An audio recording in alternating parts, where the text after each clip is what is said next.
Guillermo Campos acaba de ser elixido como un dos 35 mellores xornalistas españois especializados en gastronomía, o único galego en aparecer nesta lista. O ranking foi publicado pola revista Tapas, unha publicación do mesmo grupo editorial que Forbes. Campos foi seleccionado pola súa gran trayectoria profesional e por ser un dos grandes pioneiros do sector. Eu fai 10 anos que dei un paso atrás, un pasiño máis de descanso, quedamos aquí porque temos esta revista, porque isto é, e ademais, mentre se pode, mantense un activo, pero deixei de estar no que era a farándula diaria. Entonces extrañoume realmente, extrañoume un pouco que se acordaran de mí os compañeiros, porque, xa digo, isto foi por votación dos compañeiros, que os referentes de cada cual, a mí pediron a opinión, mandei 3 opinións, con un pequeno currículo, o porqué de cada cual, pero nada máis. Aí me escacín hasta que me chega, a comunicación de, oye, que estás entre os 35, pois que ben, e aí está. Guillermo Campos é o presidente de Agaset e director fundador da revista Hostalería, Gastronomía e Turismo, unha publicación que naceu no ano 1995 e que actualmente é un referente en toda Galicia. Esta revista saleu porque un presidente a sazón de Ceosga, é dicir, acababa de nomear presidente a un orensano, a Ovidio Fernández Osea, que tiña o restaurante Martín Fierro en Ourense.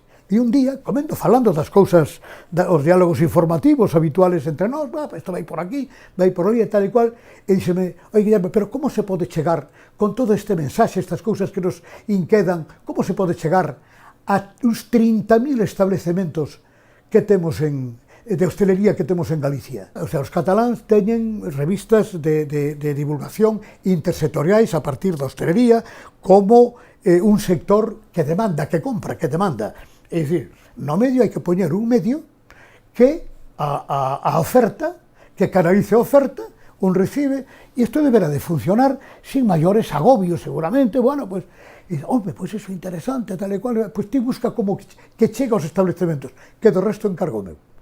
E así naceu Hostelería Galega Turismo, HGT. A pesar de que as novas xeracións contan con todos os recursos ao seu alcance e a pesar de que a gastronomía vive actualmente un dos seus momentos máis álxidos, o certo é que Guillermo Campos bota en falla unha maior implicación dos máis mozos polo sector da gastronomía. Aquí fai falta máis interés por decir, ai, que rico está, ai, que bueno. No, esa comunicación é fallida. Hai cousas que están ben e que non.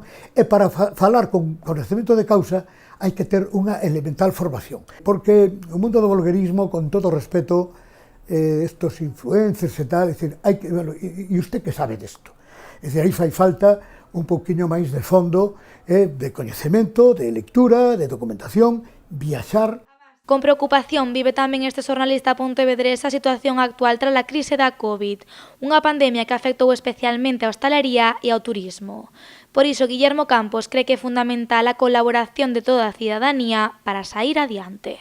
Os políticos e os grandes empresarios hai que poñerlle imaginación, tamén un pouquiño o tema e nos axudar, desde os nosos medios, axudar a dar unha comedida confianza, pero tampouco a botarse á piscina sin auga é suicida.